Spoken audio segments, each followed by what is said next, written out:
তো বন্ধুরা, অনেক দিন ধরেই একটা জিনিস কিনবো কিনবো করে আর কেনা হয়ে উঠছিল না। আর বাজারেও যাওয়া হচ্ছিল না, বাজারে বলতে সেই চাকদাতে। তো আমাদের বাজারে তো সেই জিনিসটা পাওয়া যায় না, আর গেলেও সেরকম একটা ভালো পাওয়া যায় না। তো চাকদাতে ঝাপাঝাপু করে আর যাওয়া হয়ে উঠছিল না। তো ভাবলাম কি তাহলে ফ্লিপকার্টে অর্ডার দিয়ে দিই।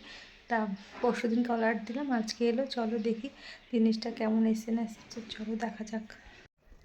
তো দেখো, এখন আমি বক্সটাকে ওপেন করে নেব, আর তারপর দেখব ঘড়িটা কেমন কি আসলো না আসলো। আর যখন এই জিনিসটা আমাকে ডেলিভারি বয় ডেলিভার করতে আসে, তখন ছেলে বাড়িতে ছিল না। ছেলেই বলেছিল যে আমি তোমার ঘড়িটা কেমন কি এসছে ও মানে আনবক্সিং করব। তো ও আর বাড়িতে ছিল না, স্কুলে ছিল। তো সেই কারণের জন্য ওর অপেক্ষা আর আমি করতে পারলাম না যে জিনিসটা কেমন এলো না এলো। অনেক অনেক শখের একটা পছন্দের জিনিস আমার, বলতে পারো। অনেক কদিন ধরে ভাবছিলাম কিনবো কিনবো করে কেনার হয়ে উঠছিল না। তো যেতে হলে চাকদা যেতে হবে, আমাদের বাজারে সেরকম একটা ভালো নেই ঘড়ি। তো ছেলেই আমাকে বুদ্ধি দিল যে মা তুমি তাহলে অনলাইনে অর্ডার দিতে পারো। আর ছেলেই তারপরে জানো তো অনলাইনে অর্ডার দিয়ে দিল, আর ঘড়িটাও ছেলেই পছন্দ করে দিল।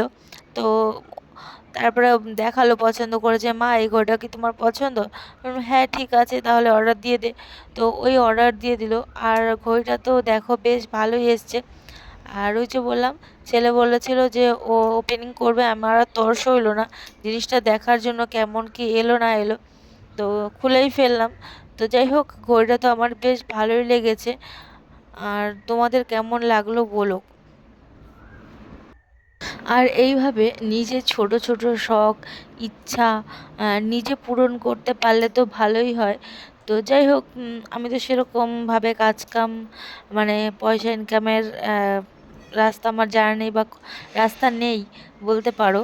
তো একমাত্র মেয়েদের একটাই যা আছে, ওই যে যেটা প্রতি মাসে মাসে পায়, সেটা দিয়েই টুকিটাকি নিজের একটু শখ আহ্লাদের জিনিস কেনার চেষ্টা করি।